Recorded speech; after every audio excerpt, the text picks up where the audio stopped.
and later in their careers? And this is a triple question. What has been done to inform parents of the changes being made, and have parents been receptive? I'll take the first question first. What motivated us was two things. One is our understanding of the state constitution, which provides that Bessie and the legislature have the power to set education policy. And we did not want a governor to be able to interfere with education policy, no matter who the governor was. This wasn't personal, it wasn't about Governor Jindal,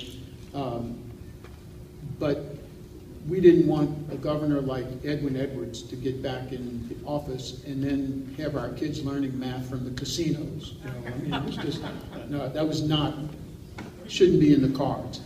It was a constitutional principle that motivated our board to vote.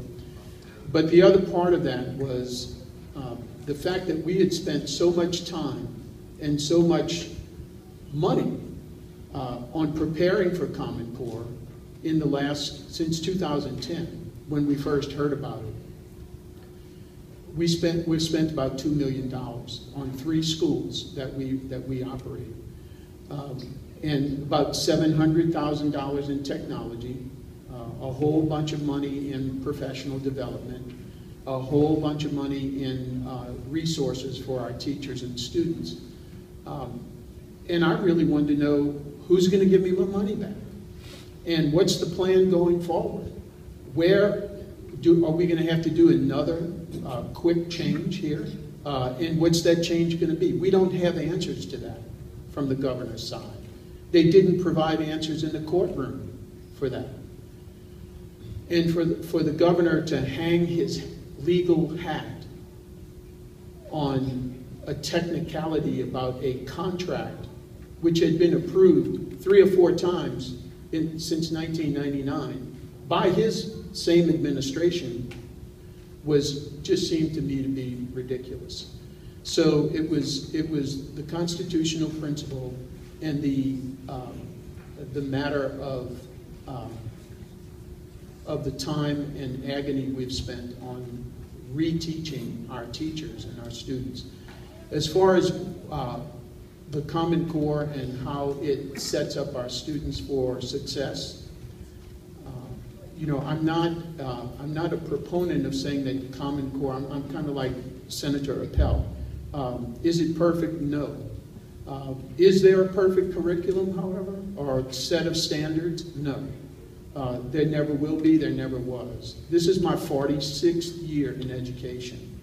And I taught at Carver High School here in the city in the 70s, when there were no standards.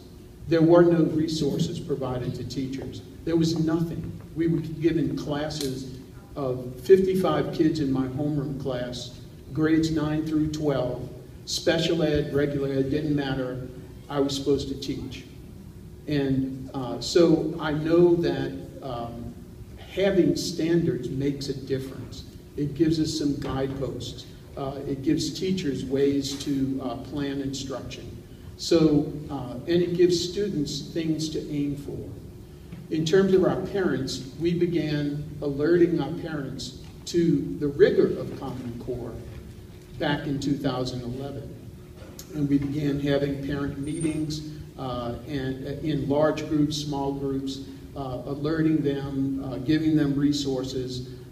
We have not had any complaints from our parents. And I think it's because the kids that we have are the kids of parents who know what's at stake.